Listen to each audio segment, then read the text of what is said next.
Yes, people, what's going on? Welcome back to the channel. Hope you guys are all doing well. I know I haven't had many videos out recently. My laptop was in for repair, but we are back. And amidst confusion surrounding the Manchester United takeover on Wednesday, there was a deadline for revised bids to go in. And then we heard two of the front runners, who were Sheikh Jassim and of course Ineos, led by Sir Jim Ratcliffe, had asked for their deadline to be extended so that they could get their bids in later.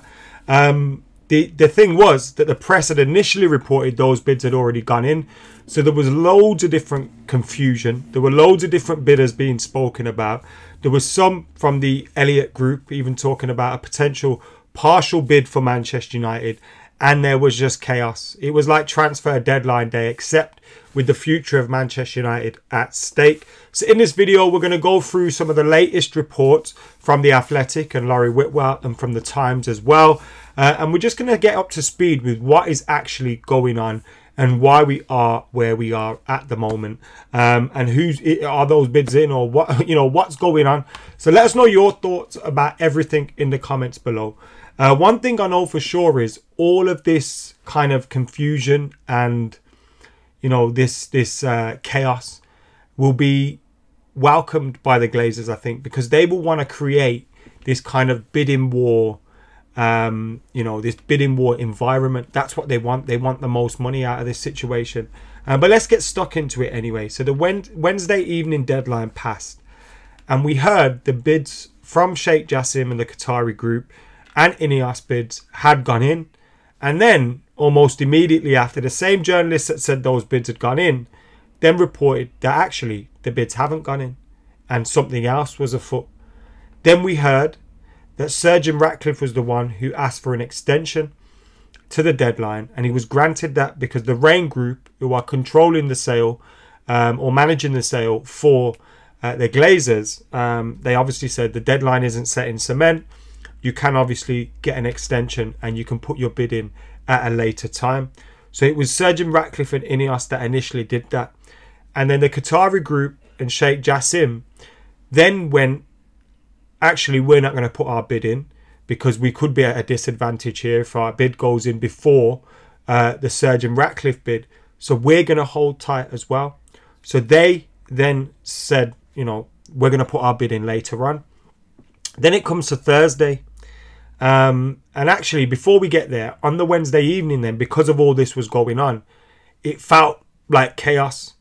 And then we get to the Thursday and we're hearing that a number of bids have gone in anonymously, one including the Elliott Management Group.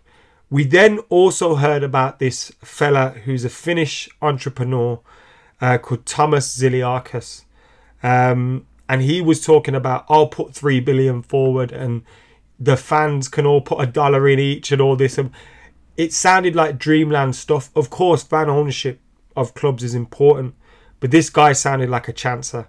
It didn't sound like a bid was at stake. And what happens? You get all these fans at a short notice when the deadline's there to put this money in. Then what if your bid's unsuccessful? What happens to that money? It sounded all bits as suspicious. And he's come out and said, look, we're serious. But I'm a little bit skeptical about that one. Nevertheless, we hear that bid. We hear of an Elliott investment partial bid. We hear of further bids going in privately. And then on the Thursday evening, Ratcliffe and the Ineos group confirmed their bid had in fact gone in and had been made for the club. Now it's believed this bid may be around £5 to £5.5 billion, depending where you read. Now it's believed the Sheikh Jassim bid will go in, and these reports are coming out, as we speak almost, that the Sheikh Jassim bid will be going in either later today or over the weekend, Friday as we speak, or over the weekend. Again, they're using this to their advantage, so they're probably going to get wind of what the other bids are. And we're hearing they may make a bid of 5.5 billion, which is equivalent to 6 billion with taking the debt off the club. Now, the Glazers, let's talk about them possibly staying with the Elliott investment type bid coming into play, but that they also want 6 billion. Now, I don't know whether that 5.5 billion plus 500 million debt cleared or whatever bid satisfies that 6 billion, but they're trying to hold out for the biggest price as well, which again we're kind of seeing some of this play out in public, some of this play out via briefings from different people. You've got the Ineos group briefing people, the Qatari group briefing people, the Elliott management group, Glazers, all this kind of thing, creating kind of like this bidding war environment, which is what they will want. Now, as we stand, that bid hasn't gone through yet from Sheikh Jassim, but is expected to go through either Friday or over the weekend. And they have told their people not to return without getting an agreement on buying the club. Now, part of me obviously fears that the Glazers might stick around.